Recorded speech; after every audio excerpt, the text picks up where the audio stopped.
Welcome back to another episode of Two Majors and a Minor. Hey, listen, if you like what you see here today, make sure you go to that old Google box there, YouTube, 216 Creator Studios. Like, share, subscribe, ding that bell for future notifications. Always excited to see nobody knows baseball more than the host, Tim Paul. Well, thank you, Drew. I'll tell you, it's time to play ball again, and I'm only sorry that John and Josh are not here today. But they're busy. They are. Well, Josh is in Madagascar or heading to Madagascar very soon. Yeah, so he'll. Yeah, did you? Yeah, he's in it now. Is he the giraffe? Yeah, he's the giraffe. I don't. Yeah, but he promised he'll send us pictures. That'd be cool. Yeah, and they do a lot of good things. They do. Both of those guys do. They're busy guys. Different areas between music and the stadium for Cubs baseball. Absolutely. So I mean, they're busy. They're definitely busy. They are. But I love getting together with those guys because we'll sit around and we'll talk about walk-up songs and what would be good walk-up songs. Try to come up with some new ideas for it. But and those guys are brilliant at doing that kind of thing. Yeah, it would be. It would be. Yeah. Now, we had the big dumper we were talking about before we went on. It was the baseball. I'd like to see what they would come up with for a walk-up song for that. Yeah. What do we got today, Tim? Today I'd like to introduce John Streit, who is president of the MCYSA. Am I pronouncing that correctly, the abbreviation? Yes. Yes. Yep. That's where that works. We're the McHenry County Youth Sports Association. So absolutely. And we're talking Crystal Lake baseball, McHenry County baseball, this huge tournament. How many years now has this tournament been going on? This will be our 32nd year. That's amazing. Yeah. That's amazing. And so many people need to be aware of this and get out and watch this wonderful baseball. And we're going to mention a couple names of people who have played in this tournament before that you will be very surprised at. How many teams are involved this coming year? This year we have 90 teams. That's broken down into 3 age categories: 11-year-olds, 13-year-olds, and 15-year-olds. We've broken the tournament into 2 separate weekends. The first session, we call it, goes from Friday the 11th till Monday the 14th. We take a couple days off and then resume on Thursday the 17th and go to the 20th. And the reason we broke it into 2 sessions at one time, it was a long 10-day tournament. But sure. It's hard to find many teams that want to do that. And yet some of the international teams especially decide if they're going to come here, they want to try to optimize how their much time baseball here they get in for their airfare. So we try to meet both needs. Well, that's fascinating. And how many different countries are represented? This year we're a little light. We have Japan. We have 2 teams from Brazil. We have a team from Canada. Usually we have multiple teams from Puerto Rico. They're a lot more dependent on fundraising to get here. And just as the cycle works out, they're raising money this year, and hopefully they'll be coming to visit next year. Great. Dominican Republic comes frequently, not all the time. But we've had teams from anywhere from Sri Lanka, Aruba, Russia one year, of course, many years ago. I think that was 2009 maybe. Okay. Came from Russia, Lithuania. So it's a good cultural exchange. It is. And what's fascinating, what I love about it is these international players coming, they're playing in Crystal Lake, they're playing in McHenry. How many different ball fields do you take use of during this tournament? It's got to be all. I think we're probably at about 15 in Crystal Lake, McHenry, and Woodstock. Okay. That's great. And when does this tournament start? It starts on Thursday, July 11th. Okay. And the championship for that session is Monday, the 14th. And then we'll be all wrapped up by the 20th. All right. And people, can they get the schedule of games up on the website? Yes. The schedule will be on our website. Excuse me. We're still doing a few tweaks. Every once in a while, we'll have a team jump in or a team need to bow out. And so the schedule will be up on our website no later than Thursday, July 3rd. Okay. The way to find it at our website is www.mcysasports.org. And if you look under tournament information, there's a spot where you can not only see the schedule of games, you can see the results of the past games, the brackets. There's also a tab there for events. We have a few events that happen during the tournament. Okay.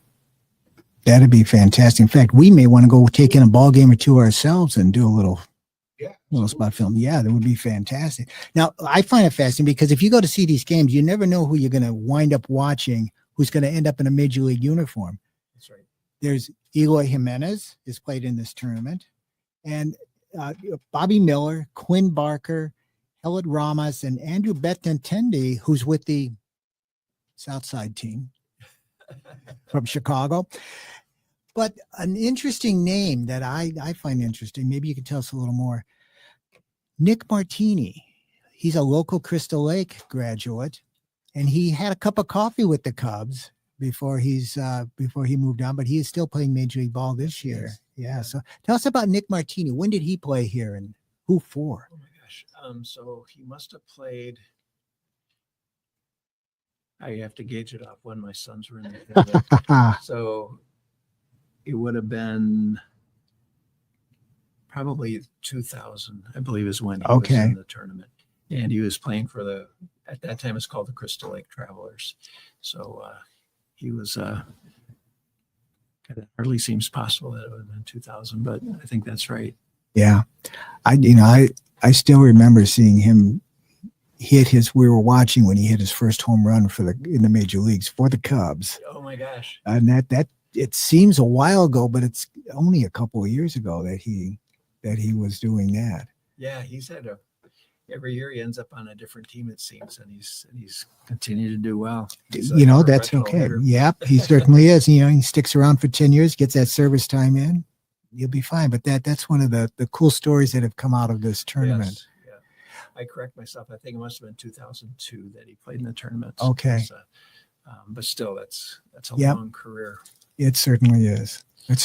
So what are some of your favorite memories of this tournament? Obviously, your boys played in this tournament. Yeah, right? My boys played. I had a son that played in 2003, 2006, and 2009. Okay. And those were all a lot of fun. My middle son in 2006, we beat Japan in one of the pool play games, one of the feature nights. That was kind of a special event. My oldest son had really injured his arm in freshman baseball the year he was to play. And he worked all summer. He wasn't able to get back to where he could throw or pitch, but he was able to swing a bat. And he came in and hit a double. And of course, his goal, ever since he was a little kid, was to play in the tournament. And I still remember seeing him out on second base with tears running down his cheeks, getting a hit in the tournament. So those are memories you can't take away. That's right. There was one year, it must have been probably about 2011 or 12. We had a team from Puerto Rico and Japan. It was a double elimination tournament, and Japan had a loss, and they beat Puerto Rico in an early evening game. The second game then was played that night, and it went into extra innings. Okay. And Japan ended up winning, but it was one of the most exciting games I think I've ever seen. It was a real pleasure to watch that. So, what I find really fascinating is you never know how a game's going to turn out. But these are really great games and a wonderful opportunity for local people to go out and just enjoy baseball. Now, is there any admission for people to come see these games? No, games are all absolutely free at all of our sites. And so it's a great place to pop in. And some of these special events that people might enjoy seeing on the opening night for both sessions. On the 11th, we'll have a parade of teams. We'll have the anthems of the countries that are playing in the tournament. What field is that at? That's at the Mickey Sun Fields at Lippold Park on the west end. which have recently been renovated. Then the opening ceremonies for the second session will also include fireworks. We'll have since we start our opening ceremonies during daylight, we pause it for a 9 o'clock stretch instead of a 7th inning stretch, and have fireworks in the game. And that's great. Wow. There's Armed Forces Night on Sunday night, July 13th, where we honor veterans. We'll have the giant flag out there. So there's a number of interesting events. On Sunday the 13th in the afternoon, there's a vintage baseball group that's coming to play. They play by 1858 rules. And they asked if they could be part of it. We said, well, which field do you want? They said, no, we don't want a field. We want an open space, because in 1858, it was just played in pastures. So they're playing on the lacrosse field, and it should be interesting. What are some of the rules that that were effective in 1898 that are obsolete today? I believe at that time the pitcher threw to his own batter. But to be honest, I have enough trouble with today. Yeah, they change them a lot more often now too, and they put that dadgum clock on. And I like tradition. I don't like the clock in baseball, but I understand why they do it though. But that there is that. So do you have a ballpark organist at any of these? We do not. We have music. We have local high school kids that sing the national anthem. Joe Stevenson used to come out and play taps for our Armed Forces Night. I think we're still trying to find a replacement for Joe, but we don't have any organists. Maybe we could haul out one of our organs to one of the fields for one of the games. That would be fun. Yeah, we could make that work. Yeah, and I can find somebody to play taps for you. I happen to know a very good trumpet player who knows taps. Oh yeah, Miss Amy. Yeah. I'm sure she would be glad to do that. Yeah. So we'll talk about those details afterwards. Yeah, we'll do that. Well, tell me, Drew, you're a baseball expert. Well, yes. Yes, that's right. So have you ever seen, you've been in Crystal Lake how many years now yourself? 12. 12 years. Have you been aware of this tournament? Because I know there are some people, I know people who are in baseball are very aware of this tournament, but the community as a whole, I'd love to get them more involved in, because you don't have to just love baseball to go see this tournament. You can be out there to support the local kids who are in this tournament. Absolutely. Getting exposure to playing against these international kids. They're creating friends from all over the world. Exactly. And those friendships last a lifetime. When you start that, they all have something in common. It's, the love of the game. Which is a good title for a baseball movie, I think, too. Yeah. You might want to trademark that. You know what? I was not aware, and it's due to the fact of just being so busy. More than anything, this is why I miss the Cubs games. This is why I miss football. This is why, the entrepreneurial life. When everybody's playing, I'm working. But I get it. I absolutely love what you guys are doing. And you're right. It's not just a competition. Come support McKibbin County. Right? Yes. And bring the family. It's a family thing, and you don't have to love the sport to go. It's an event. Yeah, it's a great summer event. It happens over a 2-week period, right in the middle of the summer, right here in our backyard. Right. Yeah. And that's just it. It's in our backyard. Mm-hmm. And now that I am aware of it, I'll probably make some time. Yeah. To go to that, bring the kids, and have a good time. Go pitch on. Yeah, absolutely. Maybe you could be an honorary umpire. There you go. Hey, you know what I mean? I don't know if there's anything that would fit, but I don't need the padding. That's all I'm saying. When did this came for what, 30 years now? Yeah, this is our 32nd year. The tournament started, there was an organization, the national organization of youth baseball called Continental Amateur Baseball Association, CABA. And people will still refer to the tournament as CABA, but they were looking for a town to host their 15-year-old World Series. And it was a lot different than teams would earn their way into the tournament right. by winning qualifying at other tournaments. And so that's how it started. We worked with Kaba for a number of years, just at the 15-year-old level. And then, youth baseball has evolved and we've tried to stay current with it. We were affiliated with a couple other organizations along the way, but now we're pretty much an independent organization. We line up the teams to come to our tournament ourselves. And our niche is offering a unique feature, and that's to be able to play international kids. And that's been a great draw for bringing teams that want to play. Yeah. Teams want to play Japan. Japan is a very different kind of baseball, very precise, very This is true. professional. Coach calls a bunt, they execute the bunt, they don't make errors, they hit and run. They're fun to watch, and teams want to play them. Teams want to see how they measure up. So do you guys do a whole ceremony? For the opening ceremonies, we will. Yeah, and we'll introduce the teams and we'll play their anthem. And Where is that going to be? that's out at Ballpark. It is. Yeah. Yeah, I do believe when I was with the chamber, we attended that. Yeah. Yeah. We had a ribbon cutting up there. Yeah, Yep. absolutely. Yes. Very interesting setup of all these different international teams, and their music that introduced them as well. And it's ostracing a little bit because it's so different than what you're Right. used to in just the American baseball side of things. I recommend anybody to go check that ceremony out at Leopold Park, and that park alone is just beautiful to be at. Anyway. Yeah, it is. It really is. And what I like too is that we were talking a little bit before we went on the air about after the tournament's over, a lot of the teams, and I remember with our good friend Ted Grode, who knows a little bit about baseball. Mm-hmm. I mean, his license plate says Ivy Walls on it, but I